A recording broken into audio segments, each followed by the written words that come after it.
All right, what's up, everybody? Episode 5. That's right. Good to see you, man. Good to see you as well. Well, hey, man, I've obviously known you for a long time, and being in real estate and how many real estate agents I know, you always have separated yourself and work a lot different than many that are out there. And what, in my opinion, is the biggest difference is your knowledge of construction and rehab on properties. That's what's completely different than most that are out there. I would love you to expand on, you recently got a request for repair for your clients, is that correct? Yeah, so this is actually on a listing of ours on 45th Street in Oak Park. Last week, as a matter of fact, we got a request for repair. They said they did a heating and air inspection. This is something I'm passionate about, is I feel like in the beginning of my career, I didn't have the knowledge base of plumbing, heating and electrical, roof. I mean, with me flipping homes now, I've been able to add it to my portfolio. But anyways, we got a request for repair. They asked for a $15,000 price reduction because the heating and air system needs to be replaced. Well, little did they know that I just replaced my heating and air system at my Midtown property a year and a half ago. Out the door, $9,200 for mine. And that was a 2,000 square foot property. So needless to say, I got my crew out there.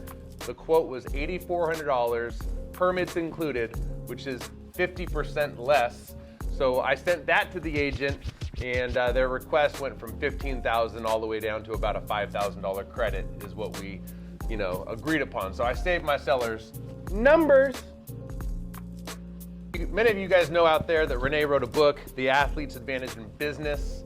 So I thought it'd be applicable from this entire book, right? What is one thing that you can share with somebody that's watching this that they could apply to business or personal life that would make them a better person? Well, one of the main things, this book is a long story about failure and failure over and over and over again.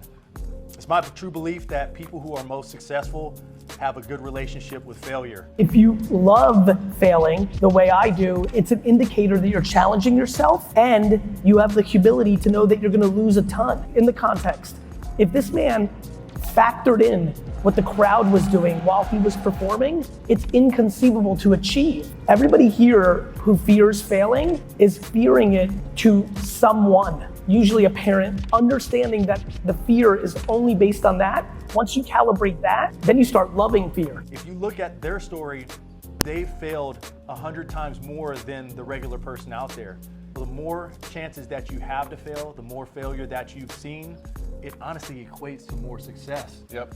So hey, if you're not failing a bunch, you're not trying as hard as you should. You're not putting yourself out there. Fail early, fail often. All right, so one of the things I want to end on with episode 5 is obviously one of the things that a lot of people know about you is that you're a really amazing father, right?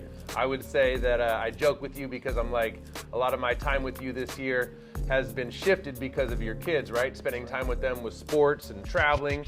What is the one thing that you want your 3 kids to learn, the biggest thing that you want to instill in them that you can share? Oh man, I, over the last 12 plus years, have really just completely dove into learning about the mind, how it works, our limitations that we put on ourselves.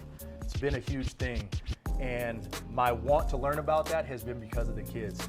What I want them to know and what I'm passionate about is having them learn is that they're in complete control about their destiny. The amount of effort and the amount of training of their mind is going to truly determine what they want to get out of life. And that's a big, big thing for me. Unfortunately, people close to you, including family members or whatever the case may be, the unfortunate reality is the limitations on people around you sometimes kills goals. Yep. And I always want to be the one that teaches them that they got to get out of their own mind, their own limitations, my limitations, anybody around them, their limitations does not determine what they can go after. And the sky is the limit is cliche, but at the same time, they're in control about it all. And I'm passionate about wanting them to realize how powerful they are. So what are you going to teach them too when we have our rematch, right? Our one-on-one basketball rematch, and we play in spring of next year, and I beat you. What are you going to teach your kids then? Well, listen, we won't have to teach them much other than humility when winning. Not talking down to the person that you just beat. all types of things like that is just where, you know, the grace comes from. Cut.